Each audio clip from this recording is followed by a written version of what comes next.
Welcome to the Gay Buddhist Forum, where teachers from all schools of Buddhism offer their perspectives on the Dharma and its application in modern times, especially for LGBTQI audiences. These talks are offered freely to the world and made possible by appreciative listeners. If you would like to support our efforts to share the Dharma with underserved audiences, please visit gaybuddhist.org. There you can donate, find a list of upcoming speakers, or enjoy many hundreds of these recorded talks dating back to 1996.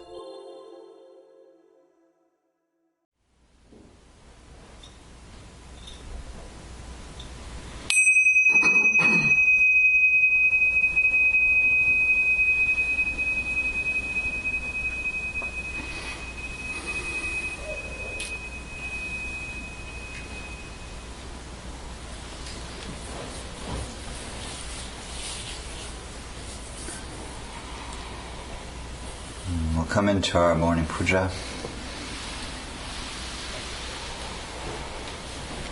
Thank you. Beginning with the dedication of offerings and homage to the Buddha. Yeah, puja sheets are over here. If you need one, raise your hand.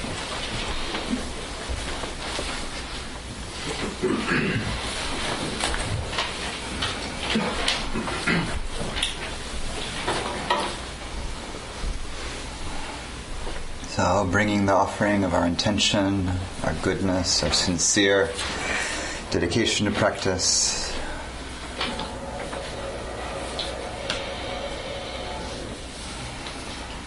Our commitment to wise action, the precepts, like the fragrance of the flower offering. And the text says, "The fragrance of flowers pervades with the wind, but the fragrance of virtue goes even against the wind and pervades everywhere." And like the light of wisdom, the clear water, the heart, and the mind settled. Oh, offerings to the triple gem. Yoso bhagava arahang samma sambuddho svagato yena bhagavata dhammo supatipanno yasa bhagavato savaka sangho Tamayam bhagavantang sadammam sasangham emehi sakarehi yatarahang aropitehi apipu jayama sadhuno bante bhagava suchira parini bhutopi sadhu pachima janatanu kampamanasa ime sakare dugata panna karabhute patigannatu amha kandi garatang hitaya sukhaya arahang samma sambuddho bhagava buddhang bhagavantang abhivademi.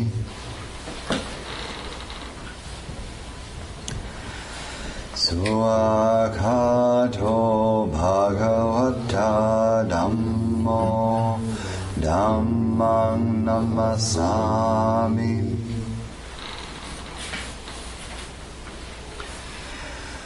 Supatipanno bhagavato savaka sangho sanghang namami. To the Blessed One, the Lord who fully attained perfect enlightenment, to the teaching which he expounded so well, and to the Blessed One's disciples who have practiced well. To these, the Buddha, the Dhamma, and the Sangha, we render with offerings our rightful homage. It is well for us that the Blessed One, having attained liberation, still had compassion for later generations. May these simple offerings be accepted for our long-lasting benefit and for the happiness it gives us. The Lord, the perfectly enlightened and blessed One, I render homage to the Buddha, the Blessed One.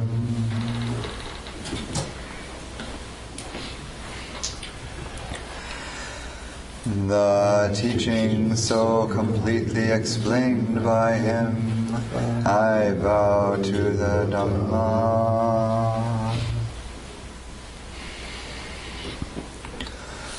The Blessed One's disciples who have practiced well, I bow to the Sangha. Namo tassa bhagavato arahato samma sambuddhassa. Namo tassa bhagavato arahato samma sambuddhassa. Namo tassa bhagavato arahato samma sambuddhassa. Homage to the blessed, noble, and perfectly enlightened One. Homage to the blessed, noble, and perfectly enlightened One. Homage to the blessed, noble, and perfectly enlightened One.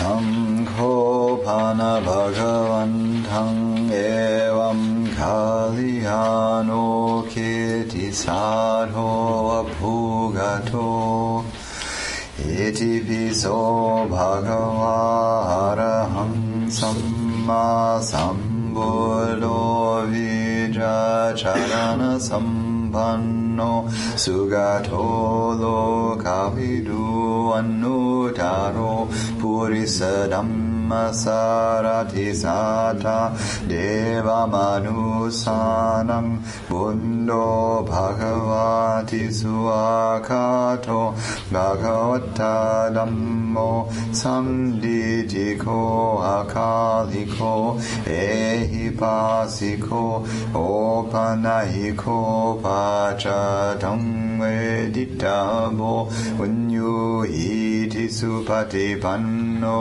bhagavato savaka sango ujupati panno bhagavato savaka sango Nyayapati panno bhagavato savaka sango samichipati panno bhagavato savaka sango yadidang chatari purisa yugani yat purisa pugala esa bhagavato savaka sango ahoneyo pahoneyo Dakineyo Anjali Karaniyo Anutarang Punya Ketang Lokasati.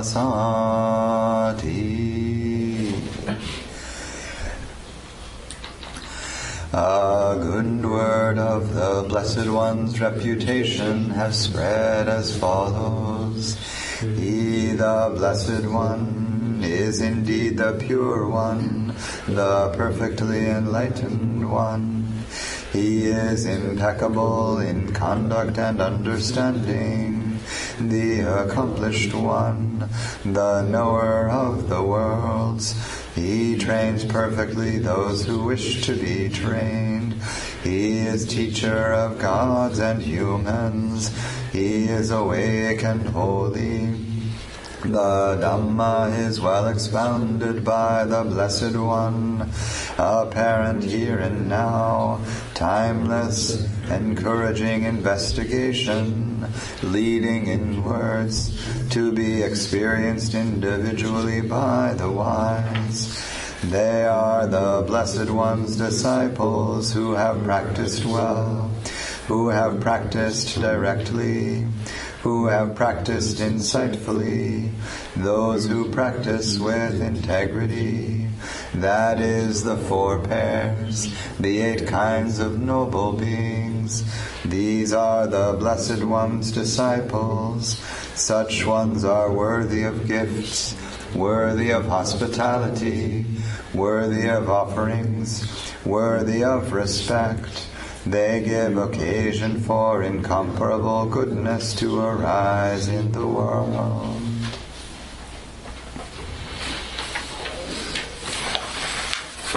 A salutation to the Triple Gem.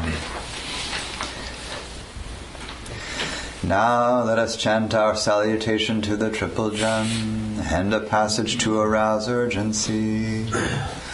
The Buddha, absolutely pure, with ocean-like compassion, possessing the clear sight of wisdom, destroyer of worldly self-corruption, devotedly indeed that Buddha I revere, the teaching of the Lord like a lamp, illuminating the path and its fruit, the deathless, that which is beyond the conditioned world, devotedly indeed that Dhamma I revere, the Sangha, the most fertile ground for cultivation, those who have realized peace, awakened after the accomplished one, noble and wise, all longing abandoned, devotedly indeed that Sangha I revere.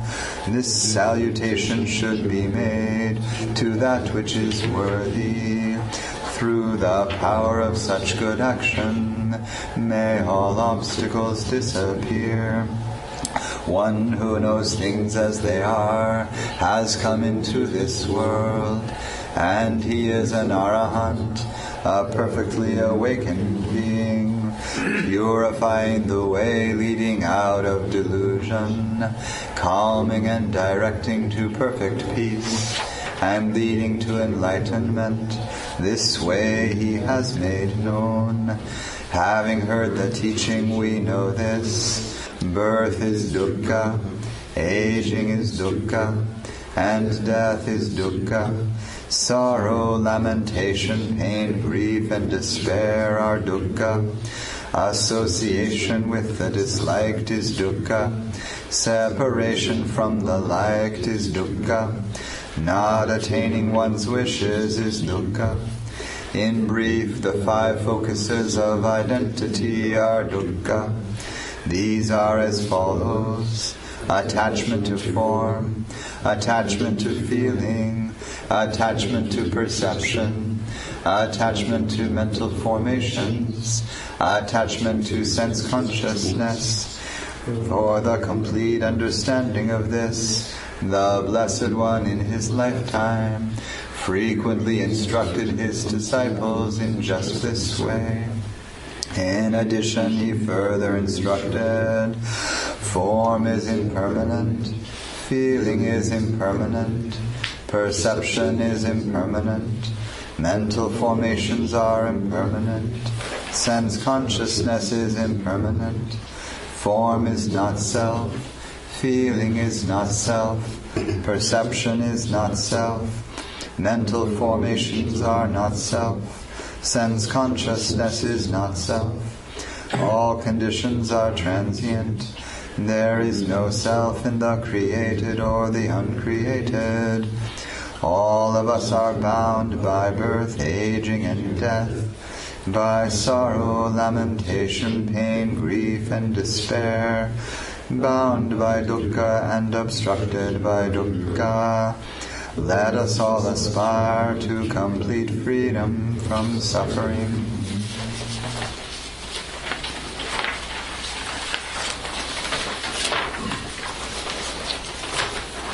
Sealing our morning with the heart of infinite compassion.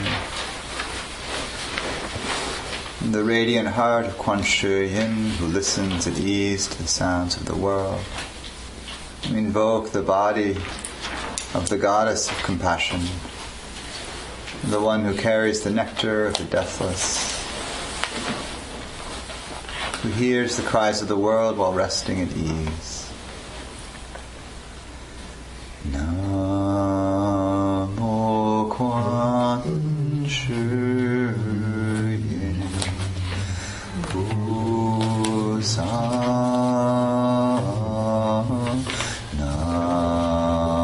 Namo Quan Shi Yin Pusa.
So, good morning.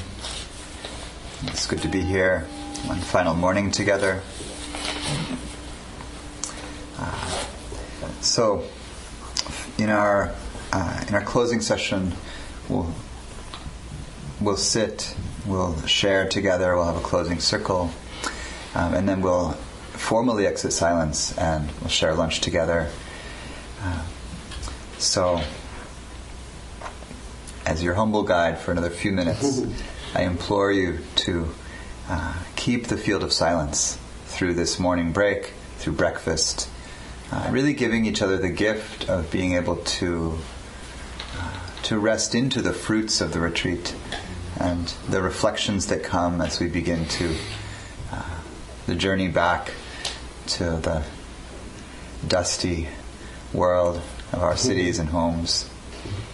And just to savor the being here, and the beautiful morning, and the silent, radiant field of blessing that we rest in.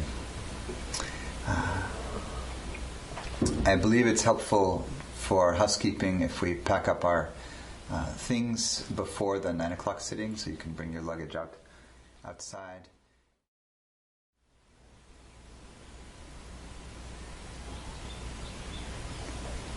Arriving once more in stillness together.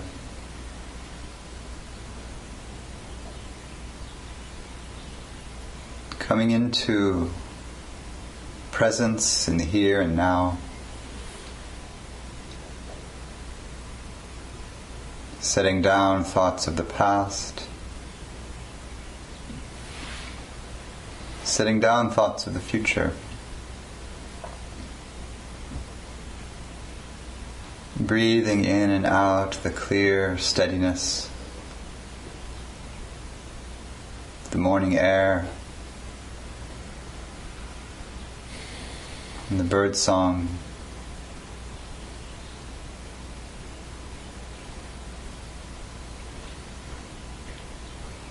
And the vibrating presence of the body,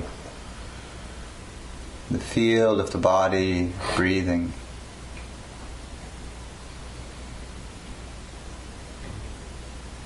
And if it feels good, you might take a few full in-breaths and long out-breaths to clear the slate of the mind.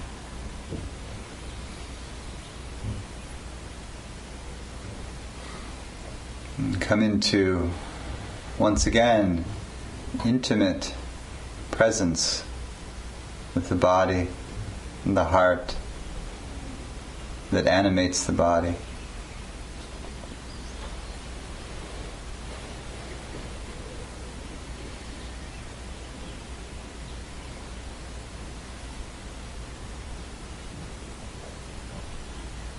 You may be finding already that the mind is reaching toward what's next. As we come to the close of the retreat, it's natural.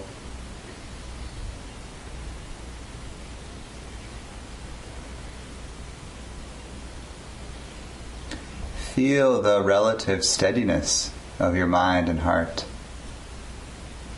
Even if they don't feel steady or quiet or peaceful, you're in a different state than most ordinary days, in the flow of work and life in the cities and towns. So really feel this. This is the result of days of practice, sincerely returning again and again to what's right here.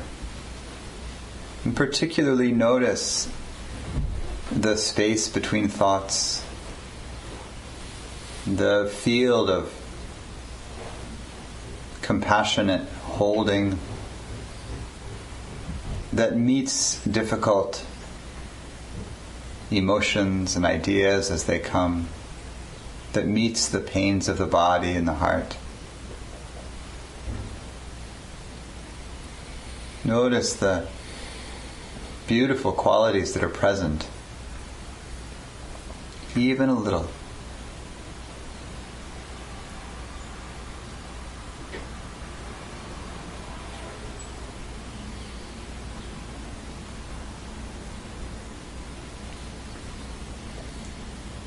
Meditating at home, not sheltered in the conditions of retreat. The mind is often even busier than this, full with worry and planning.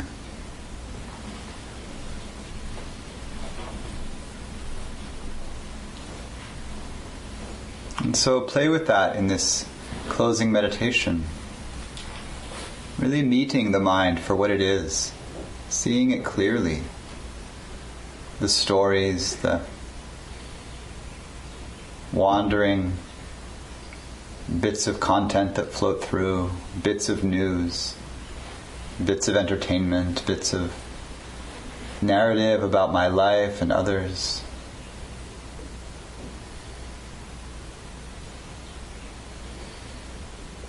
Just notice what the mind does. And when you notice, without any judgment at all. Remember the body and the breath. Take a full in-breath.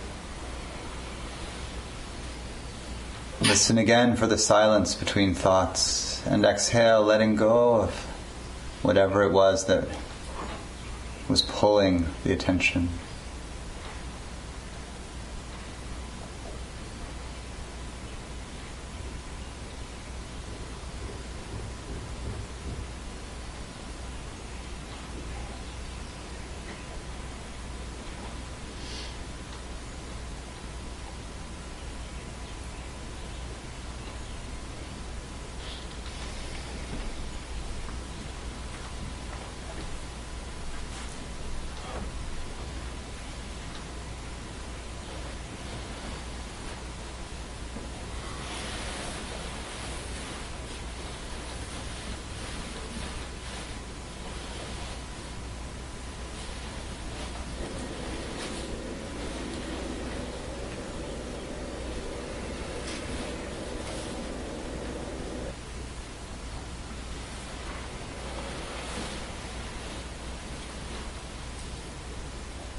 And the basic practice with the mind is to set a foundation of steadiness, continuity of attention, and then just come back again and again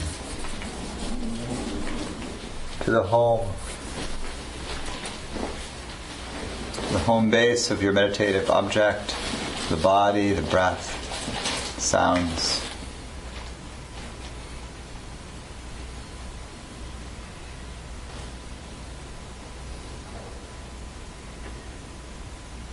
And then into that field of presence, all the content arises, every unfinished feeling from the past, the kamma of 1,000,000 lifetimes of wanting,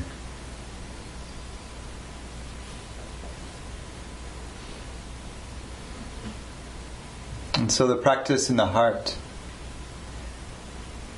is to figure out how to be kind to ourselves and each other.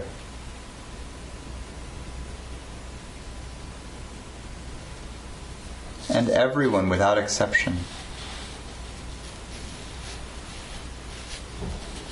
Kindness is an attitude of the heart. It doesn't mean being without boundaries. It doesn't mean being without discernment. It means being without hatred.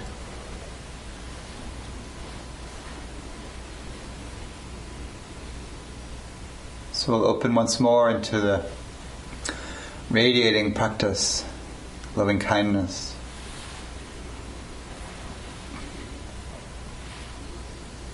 Beginning with the posture, dignified, sitting with a kind of self-respect, sincerity, meeting the situation of this life with dignified effort. And then bringing the breath to the whole body, pouring the breath in, filling the vase of the body, and letting the in-breath fill the whole body out to the outsides of the arms and legs, fingers and toes, out to the tips of the hair, and out from the body into a field of presence around the body, breathing in and out through all the cells that sit here.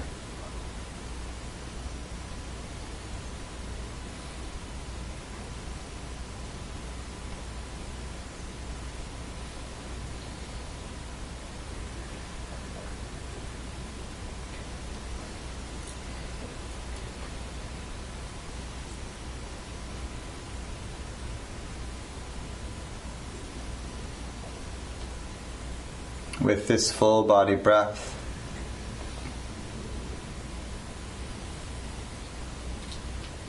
add the heart of kindness, breathing benevolence, friendliness, patience.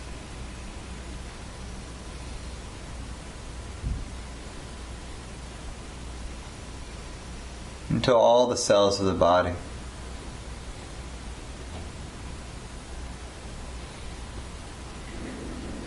Appreciation for your good work.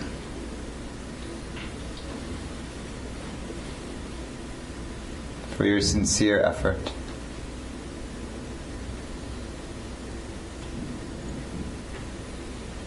Compassion for everything that isn't the way you wish it was.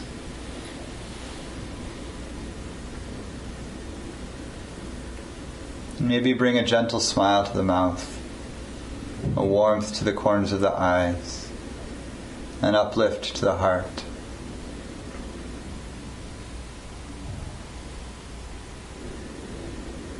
And find the lamp of loving kindness in the heart glowing brighter.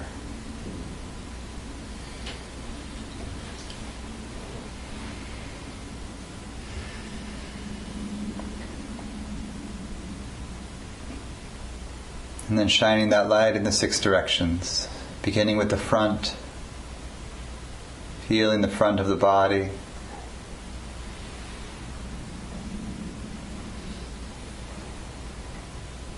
opening the front of the body like opening a lamp and shining the light of loving kindness out to all the beings in front of this body. Human and non-human, young and old, near and far, those with form and those without form.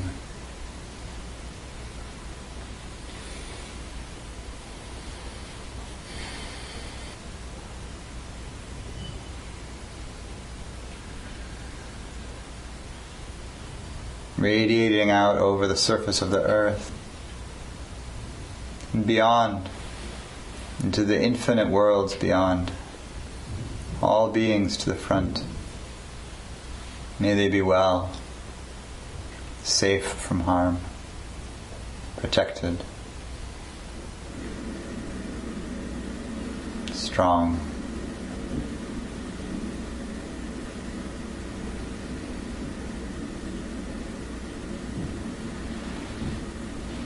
In this method of practice, you let the feeling mix with the breath and the sense of the body.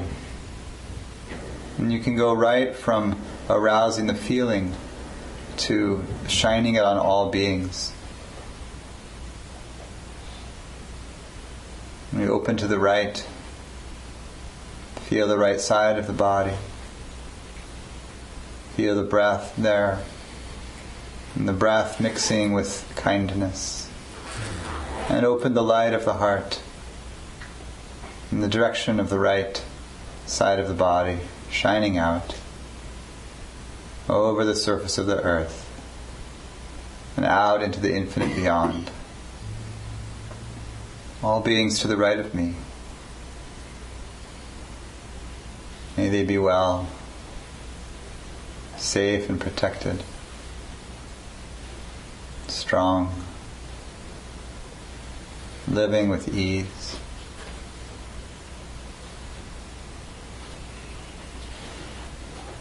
And bringing attention to the back of the body. Find the breath there.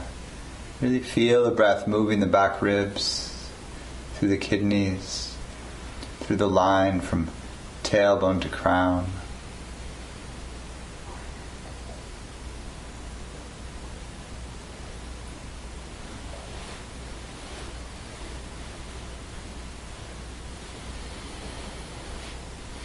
And opening the doors of the lamp, shining to everything behind me, all the beings of all kinds, known and unknown.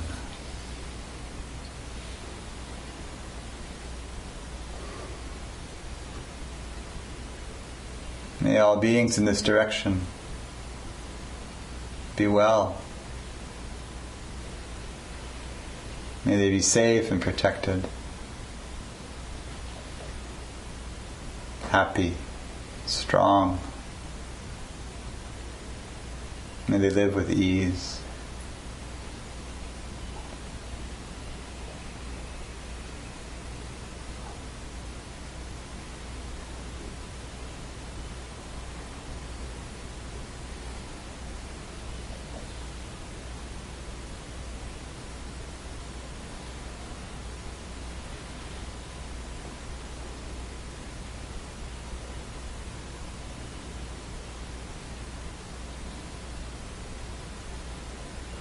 And to the left,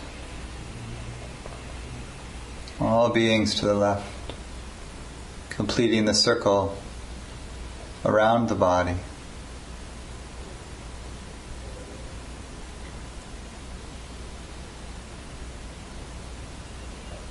Opening the lamp of the heart and shining the light of kindness over the whole world.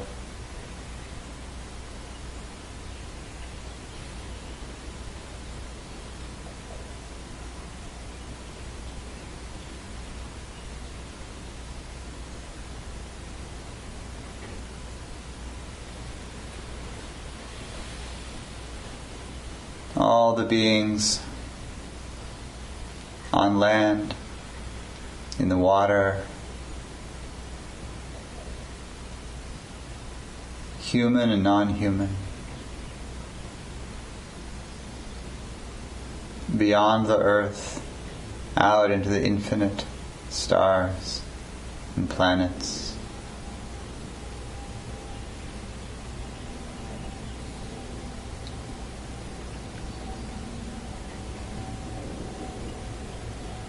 May they be well, safe from harm, protected.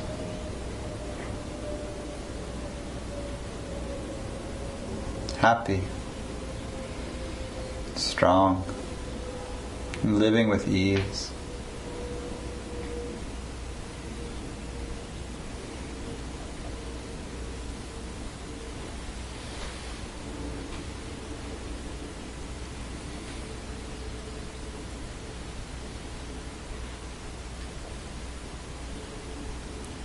And above, the mysterious above,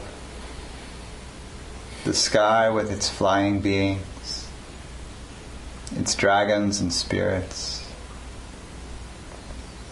and beyond into the infinite.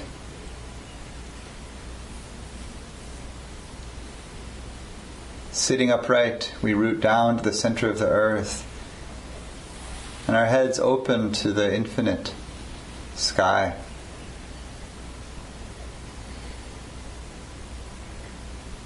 Where there's really no border.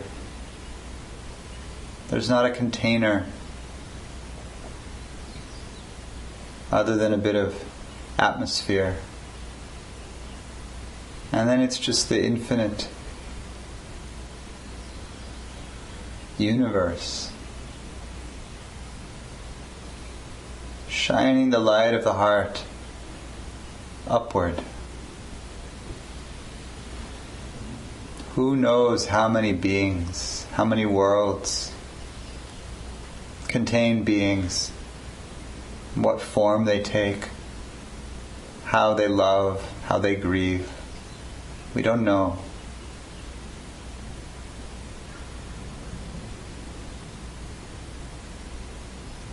But we know that wanting is primal and loss is primal.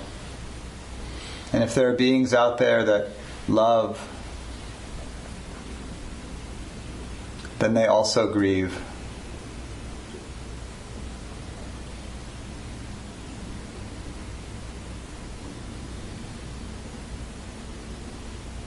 May they be well, safe from harm, protected, happy and strong, living with ease.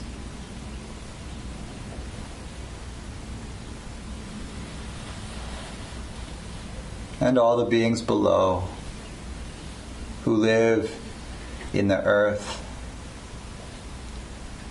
and on the other side of our earth and beyond into the infinite.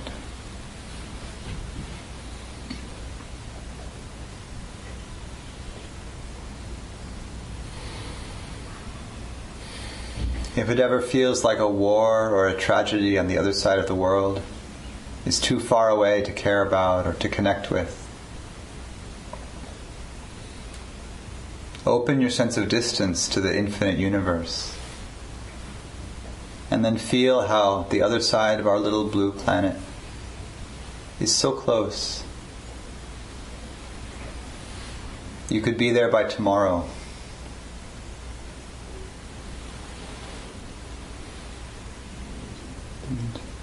We shine the light of loving kindness to all beings, regardless of difference, regardless of politics.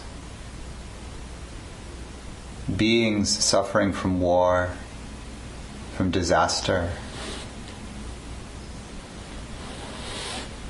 from the effects of hatred and greed, delusion, deep delusion about what we are, why we're here. The humans kill each other. For what?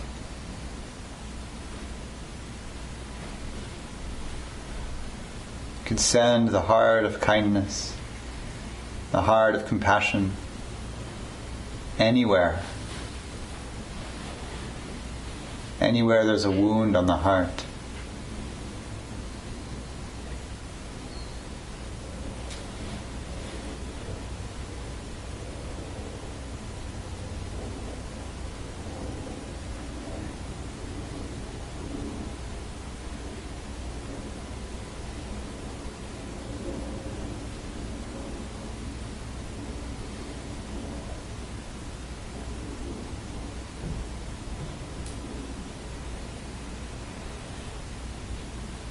Feel the whole body saturated with loving kindness, and the vibrancy of the breath.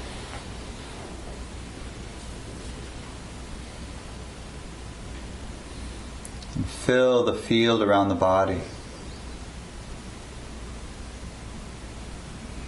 with the warmth and radiance of the kind heart.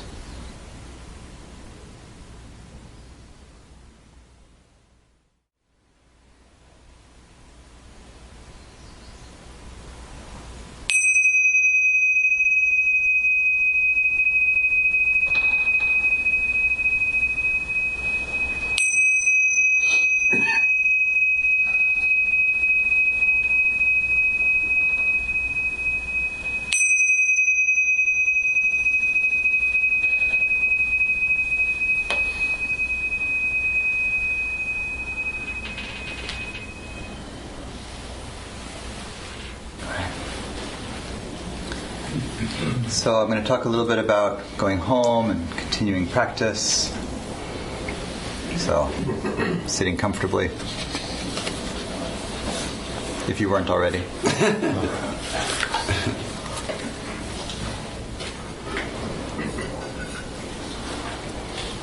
So the container of retreat is precious. We don't get to be together like this very often, to practice with this much consistency very often. And because of that, this really is a purification and a cultivation of the mind and heart practice. In a very basic way, the states that you're able to contact on retreat are just different than what's possible in ordinary life. And particularly the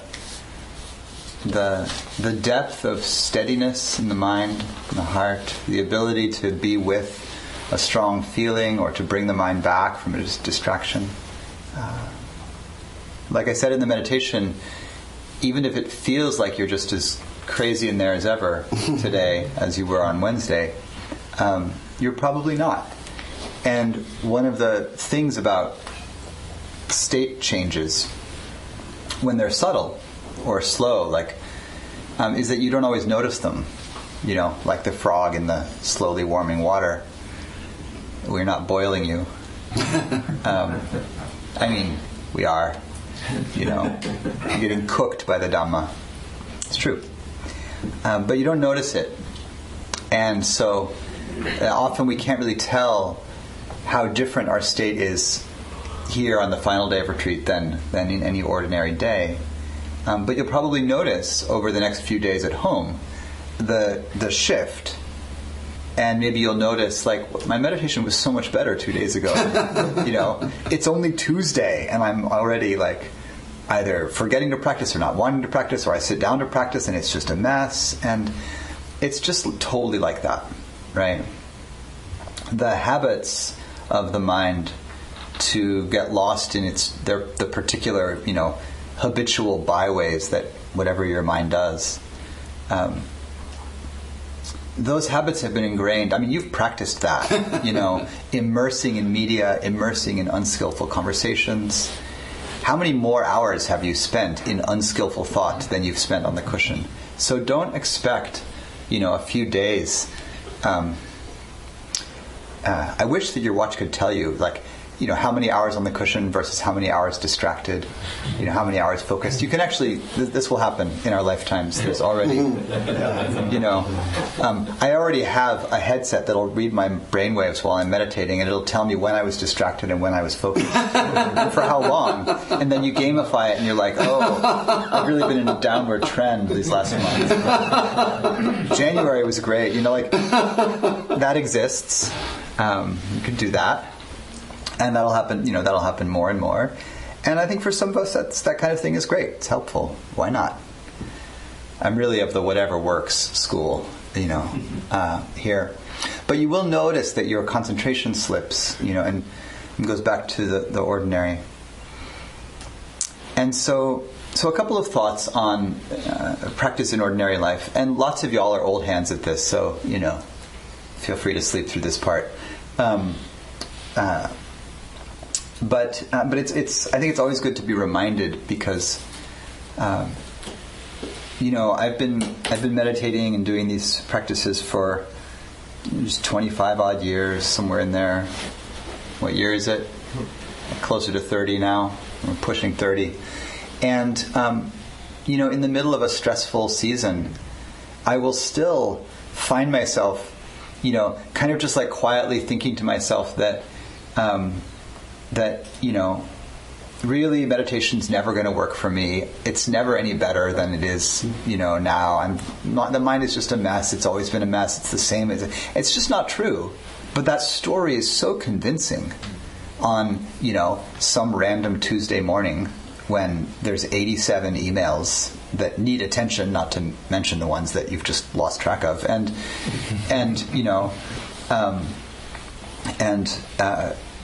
all the things, all the things. And so I think practicing in daily life, in ordinary non-retreat life, there's a few things that have been helpful for me that I'll suggest. Some of them are the usual things, like if you want to become more skilled at the disciplines of sitting in meditation and dealing with the mind through this kind of discipline, then the only way to get better at that is to practice it. So, duh. But, it's true. I was talking with a student recently who is grieving the loss of her partner. They were married for 50 years or something. And she's like, who am I now? Lost this person. And she said, sometimes I think like meditation, it's just not working. She's been practicing for, decades. Meditation, it's just not working, And then I realized that I haven't sat for 5 days. So, it only works if you do it. So that's one piece. If you want to get good at a thing, you got to practice it. The second, of course, is patience for yourself. Don't worry about success in practice at home. Is my mind really getting quieter? The training is in reconnecting and sustaining attention, and you got to do it over and over and over and over. So Do that if you want. But beyond that, there's so many more hours in the day than whatever time we spend sitting on the cushion. And practicing the clarity of the heart, being there for what's real and difficult, and figuring out how to let go and to be present. This whole unfolding of the Dhamma, it's going to blossom much more fully if you take it on as an all-day practice than if you think it's contained to meditation. Meditation is a very specific discipline around creating the conditions to very strongly, in a certain way, even if you're practicing in a very gentle way, which I hope you are. I mean, not to kink shame, of course. You could be a ascetic, beating yourself down with the mind. You can do that if you want to. But even very gentle meditation practice is still a focused discipline. But then you get up and you go off into all the other things that you do in the day. And if you want to grow the qualities of mindfulness and presence and kindness and patience, all the good qualities, then bring them into everything. Don't restrict them to the cushion. And so that means that you might take a few basic approaches to practice through your day. One that I try to do all the time, is to keep the body and the breathing body, kind of the energetic body, in the foreground. So one simple way to do that is, like, no matter what you're doing, know what shape your body's in. Like, remember your posture. So this is how my legs are arranged, this is what my arms are doing, flapping around. Like, just like in meditation, where in a subtle way, I'm noticing the fluctuations of the mind and I'm bringing it back. It's a more gross level movement immersed process through the day. But, one nice place to do this is in transitions. A lot of our work is cognitive, is mental. I spend all day on a screen, talking on Zoom calls, squinting at some spreadsheet of revenue numbers. It's terrible, really. But I have to think to do that, or I'm writing something and I have to think to do that. So, those are thinky tasks. Or I'm talking with my partner, or I'm playing with my kid. Those are relational tasks. And so, whenever I'm doing something like that, like, of course I want to be immersed in it, to be really present with it. I want to be with the body, but I'm also just doing whatever I'm doing. Talking to somebody, answering an email, playing basketball, parrying ninja stars flying out across the living room. So you just do fully your life. One thing that I like to do is when I'm in transition between activities, I clear the slate of the mind and I come back fully to the body. So, like, my little home office is upstairs, a little attic room, the kitchen and the tea is down, the chocolate is downstairs. So, in the middle of tasks, I finish my Pomodoro task, whatever, like some little bit of focus time, and I get up, and if I remember that mindfulness is all about memory, remembering to do it is the whole battle, really. If you remember to do it, it's actually pretty pleasurable. Just stop thinking about whatever you were thinking about. Don't bring the task from the computer into the kitchen. Just set it down, and then feel your body getting up from the chair, walking across the room, turning the doorbell, petting the cat. Like come back to the body and walk down the stairs, walk outside, and come right back into, like, retreat mind. Here I am. The body's breathing, the mind is, I'm like gently holding the leash of the mind. I'm open to the sun and the things. And so in between moments, just come back to this, like, very simple presence. And then, you start doing something else and you're back in the conversational flow or the work flow, whatever it is. So find how to bring the formal disciplines of practice in an informal way into everything you do. If you like this practice of mixing loving kindness with the breath, take that through your day. One thing I do, one of my habits is to get stiff and grumpy and kind of emotionally cold. I'm just working on my to-do list, like, don't get in my way. And that's not particularly pleasurable for my sweetheart and my kid, and so in the morning, I always do some little kind of puja. I do a couple of chants. Even if we're super late for school and everything is happening and all the things, I just kick off my shoes, and while somebody's brushing their teeth or getting their things together, I just go Namo Tassa Bhagavate, right in front of the altar. I just say the homage 3 times, and then I just set an intention for the day. And mostly my intention is try to stay focused, be kind, and then the third one is whatever else seems to be needed that day. But focus and kindness mostly does it for me. So that's a bit about daily life practice. It's very helpful. You're all part of an ongoing Sangha, so it's very helpful to go to your Sangha and see your Dharma brothers and brethren, sistern, and share in the discussion of the Dhamma and practice together. So please do that. You're all welcome to come to my group anytime you want. It's on Tuesday nights on Zoom. Info's on my website.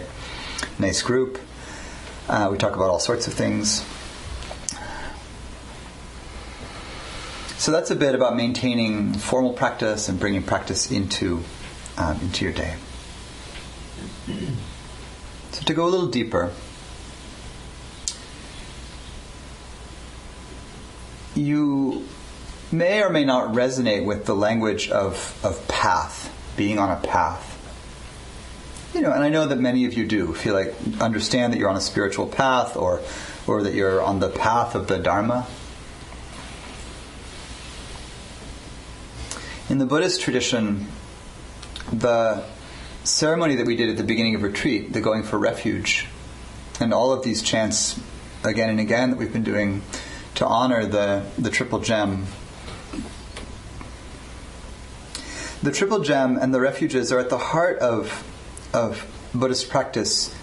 I think with coming from a beautiful understanding that if the Dhamma is accurate, if it's true and helpful, this teaching, that everything conditioned rises and passes based on conditions and is therefore impermanent, inconstant, changeable, unreliable, can't be depended on for lasting satisfaction. Even the really good things in life, a good, healthy relationship, a good, healthy community, a good, healthy culture. Where is one? I'm not sure. But, there's bits. You probably live in a very nice bubble subculture. I do. You seem to. Delight in that. And vote so that so that they don't come and take it away. But all of those things, no matter how good and healthy, and even the deep things that are worth fighting for in this world, equity and justice and peace and fairness, that the social situations that these concepts point toward are fragile. Democracy is good and fragile and impermanent. It won't last. No culture lasts. Right? Remember that poem you probably had to read in high school? I am Ozymandias, king of kings. Look upon my works, ye mortals, in despair. And that's the inscription at the base of a crumbled statue whose head has fallen off, and it's just like bits of sandstone, laying in the desert, blown over by dunes. And there's the inscription, the great emperor. No empires last. And so if the Dhamma is true, if this is an accurate observation, then the maybe difficult, sometimes heartbreaking conclusion of this is that, like, where do you turn in the world? Because you might take from that teaching, from that observation, the conclusion that there's nothing to rely on, right? That you're kind of radically alone. You join the existentialists, you join Sartre and company. There, you're radically alone. We are, and we're not, because it's not a zero-sum thing. It's not like all or nothing. Yes, in like a cosmic existential way, all beings are radically alone, but we don't live in the absolute kind of cosmic existential as our only reality. We live in cultures and communities, and so what there is the refuge of the path and the community that follows the path. And like we were talking about, these things are also conditioned. They're bound by impermanence. But because they are not a specific thing, because they're generalizations in a way, principles of practice, they are more reliable than most other things. So the fact that the Buddha arose and gave teachings, and that so many wise beings, sages, men and women have awakened to the end of suffering, to Nibbana, to the Absolute, and continue to teach that this quality of Buddha can be relied on in the world. It's there no matter what, right? It's true no matter what. And any specific manifestation of that, like if you really like your teacher, some singular human teacher, they are impermanent, right? They will die, their teachings may be lost, they might ethically fuck up and not be reliable anymore. I hope they don't. But the principle of Buddha lasts, and you can rely on it. Awakening is real. And you don't have to believe me that awakening is real, but you live long enough in Sangha and you start to meet people who are real elders, who really know something and can communicate and can help others. And that's all it means. Maybe it means more than that, but we'll start with that. And the Dhamma, again, the relative teachings, they can be lost. The Buddha's contemporary Mahavira founded the Jain order, and they were kind of competitors, competing monastic orders. But they founded two of the strongest, most well-preserved and lasting lineages within South Asian spirituality. So Hinduism and then Buddhism and Jainism are kind of three of the big transmissions that came out of the Upanishadic era. And the Jains, beautiful practice, and you can go to Jain communities now and practice. But one of the things that the Jain community didn't do with as much skill as the Buddhist community is they didn't preserve their texts as precisely.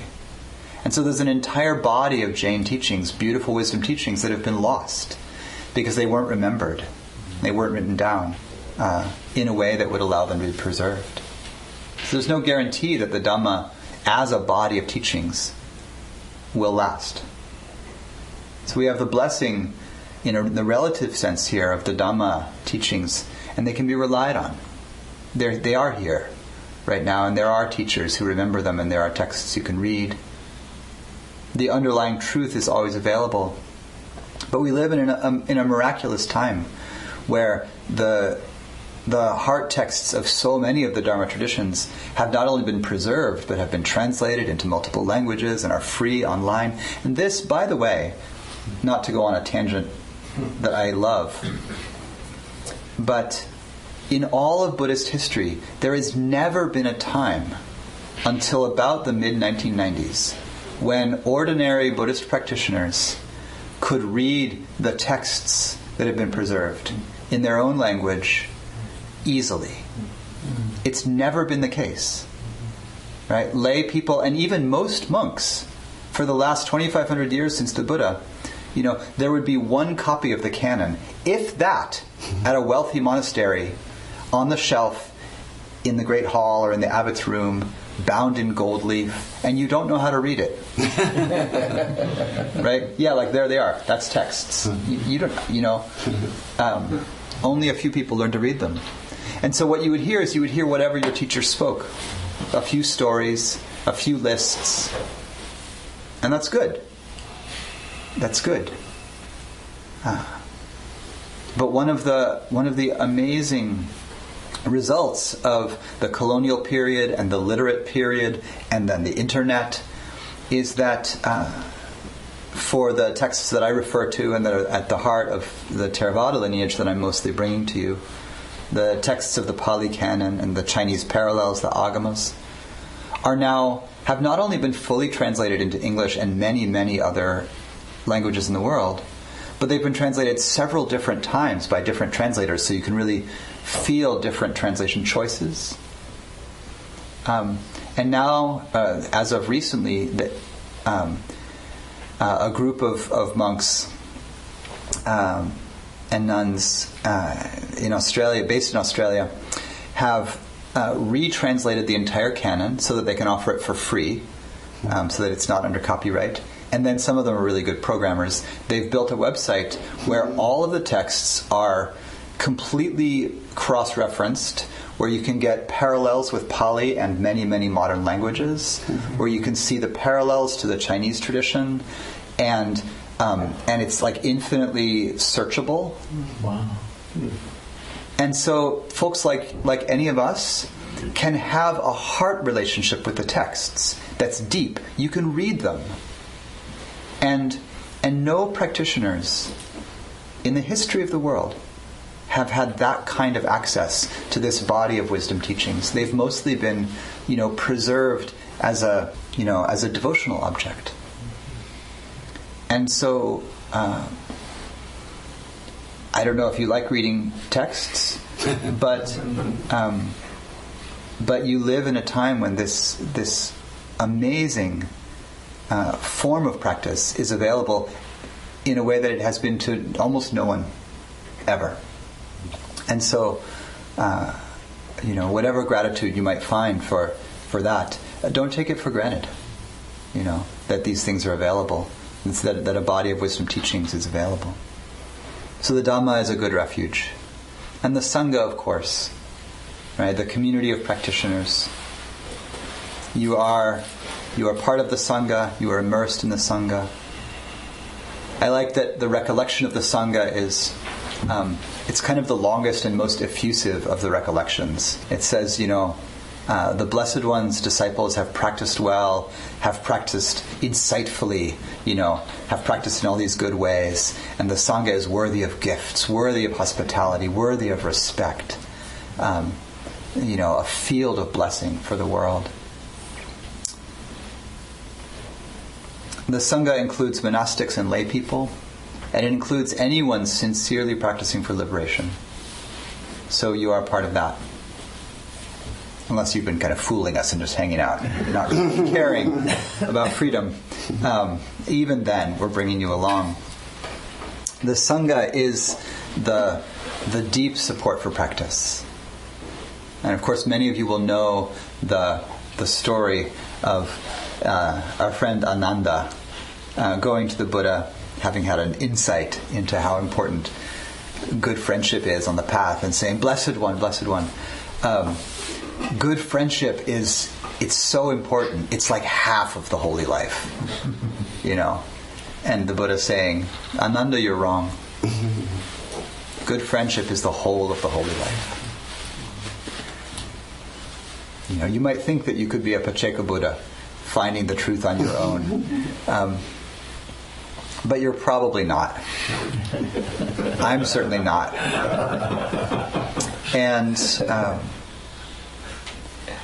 And in another place in the texts, the Buddha says, there's one thing conducive to the development of wisdom, and that is spending time with wise friends.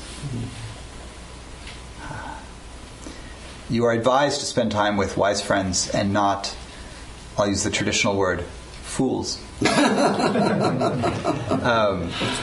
And particularly friends who are further along on the path than you. Don't think about that too hard. I know it's mathematically impossible for everyone to hang out with people who are further along than them. But,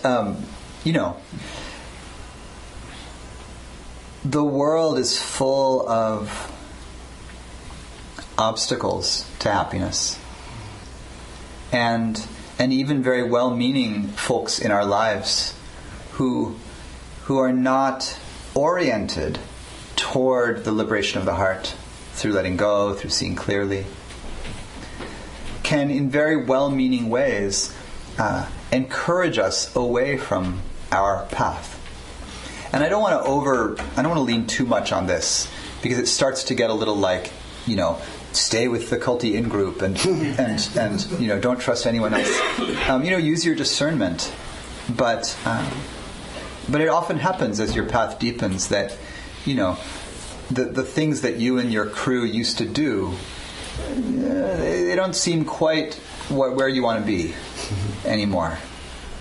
And so, spend time with good friends, with Dhamma friends, with folks that are on the path that support you to just be real with yourself and do the good work. So the refuges, sometimes you might find in your life that just taking the refuges each day is a stronger support for ongoing well-being than sitting in silent meditation. Actually reminding yourself that you're on a path and that you're not alone. Don't discount the ritual, the puja, the kind of going through the words as a beautiful practice. You can take your puja sheet home, and if you like any of these chants, or even if you're a little bit like, what is this thing about? Just try saying them every day. You just read through the English if you don't want to deal with the Pali. But I gave you a resource downstairs for a website that has them in karaoke style, so you'll hear the monks chanting it, and the words kind of flow up the screen, and you can. And it's beautiful to learn to chant them. So there's the refuges. And then one more piece about practicing at home. And then we'll take the refuges and precepts again to close our veil of silence, or open, close. Close the container, open the veil, something like that. The other main thing that I'll suggest as being more important, at least equally important as whatever you do on the cushion at home, is, and many of you again know this very, very deeply, but is keeping the precepts close in your heart. So the precepts, the lay precepts, the guidelines to not take life, to not take that which is not offered to you, to not commit sexual misconduct, to practice wise speech, so not lying, using harsh speech, and to not misuse intoxicants in a way that brings the mind to dullness and makes harmful action more likely. That these are considered protection for you in the world. They are the foundation of meditative concentration and bliss, because the mind that is consumed by regret over unskillful actions that I've done, it's very difficult to settle into inner stillness and ease. And so we'll chant the precepts again, we'll chant the refuges and precepts again, and we'll do each in Pali and then English, and really listen to the English. You might feel the energy of the Pali, but then listen to the English, to the words, and really feel what it means to go for refuge to the Buddha, to the Dhamma, to the Sangha 3 times, and what it means to take these vows to practice with our actions, to really tend to the relational field. The precepts are relational, right? Ethics is relational. So it's all about how we are with others. And so to feel into renewing the commitment to wise action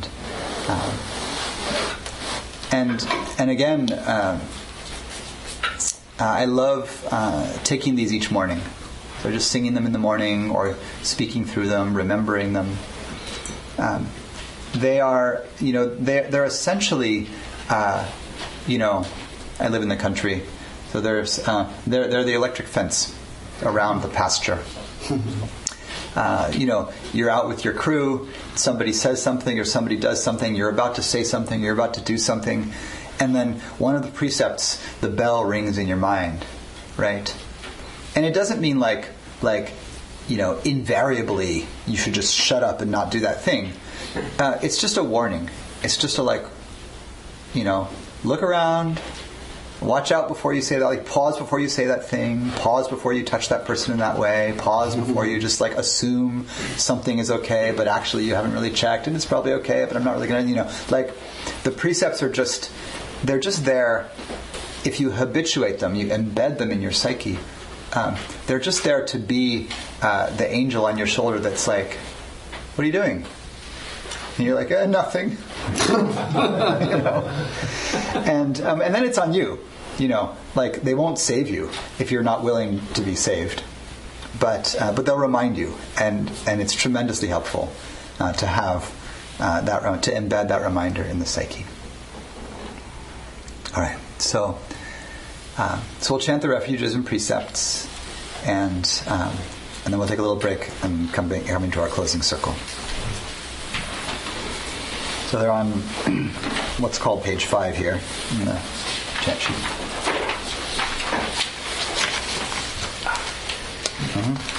This one. Yeah. All right.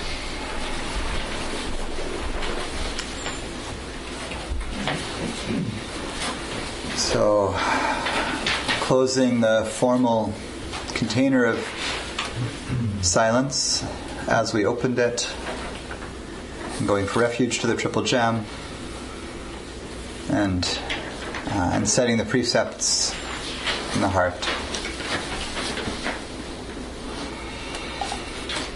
Buddham saranam gacchami, Dhammam saranam gacchami, Sangham saranam gacchami, Dutiyampi Buddham saranam gacchami, Dutiyampi Dhammam saranam gacchami, Dutiyampi Sangham saranam gacchami, Tatiyampi Buddham saranam gacchami, Tatiyampi Dhammam saranam gacchami, Tatiyampi Sangham saranam gacchami, Ti sarana gamana nititam. To the Buddha I go for refuge, to the Dhamma I go for refuge, to the Sangha I go for refuge. For the second time, to the Buddha I go for refuge. For the second time, to the Dhamma I go for refuge. For the third time, to the Sangha I go for refuge. For the third time, to the Dhamma I go for refuge. For the third time, to the Dhamma I go for refuge. For the third time, to the Sangha I go for refuge. We have gone for refuge to the triple gem.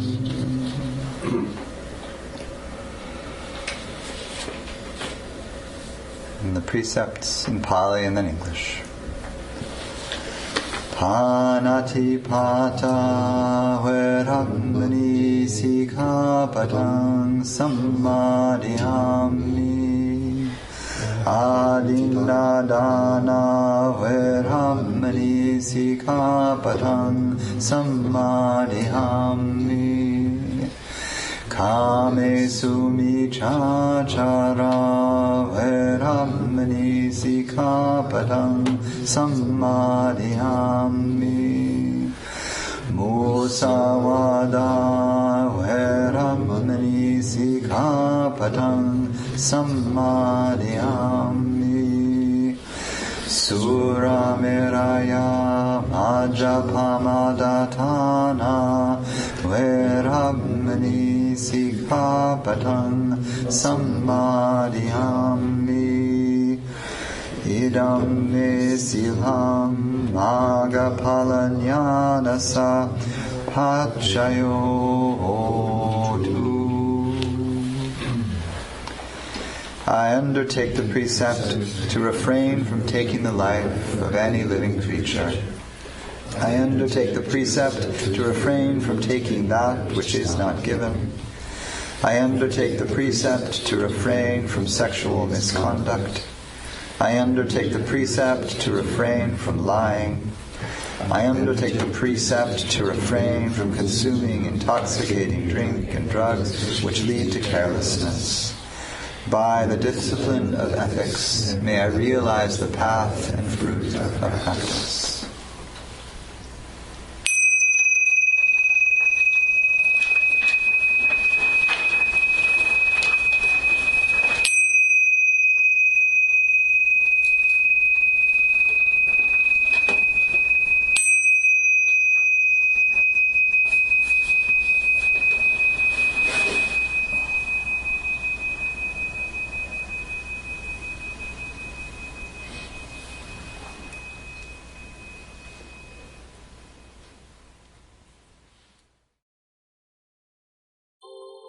Thank you for listening to the Gay Buddhist Forum.